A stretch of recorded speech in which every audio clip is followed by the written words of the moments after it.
কেনেকুৱা আশা কৰোঁ সকলোৰে ভালে মোৰো ভালে আজি মোৰ অন্য এটা ভিডিঅ'লৈ আপোনালোকক স্বাগতম জনাইছোঁ আপোনালোকক আজি ইউটিউব চেনেলৰ যোগেদি আপোনালোকক সুন্দৰ বিহু ঘৰ দেখুৱাবলৈ ওলাইছোঁ তেতিয়াহ'লে ভিডিঅ'টো আৰম্ভ এয়া দাদাহঁতে বিহু ঘৰৰ কাম কৰি আছে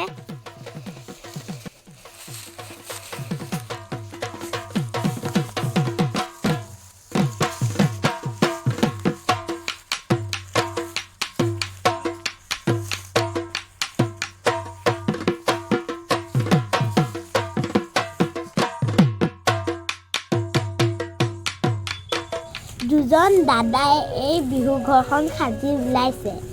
কিমান যে কষ্ট আৰু পৰিশ্ৰম কৰিছে দাদা দুজনে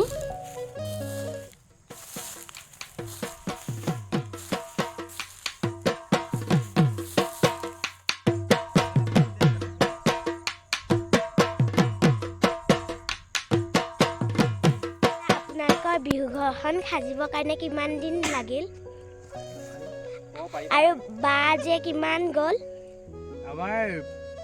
3 সপ্তাহমান লাগিছে আৰু 20 ডালমান বাঘ হৈছে বৰ্তমান 90% হৈছে আৰু 10% মান আছে বাকি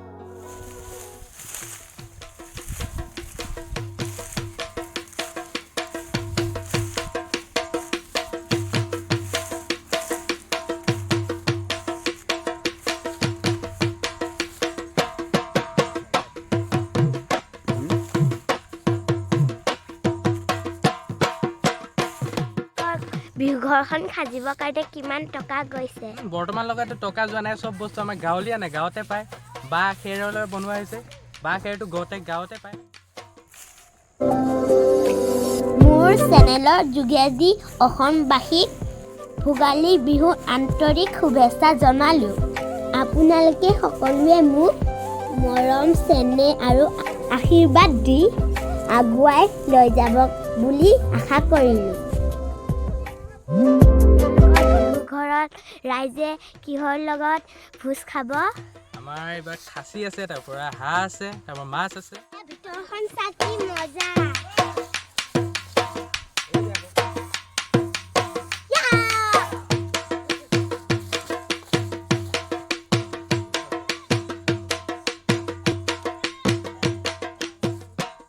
ভিডিঅ'টো ভাল লাগিল যদি লাইক কমেণ্ট শ্বেয়াৰ কৰি দিব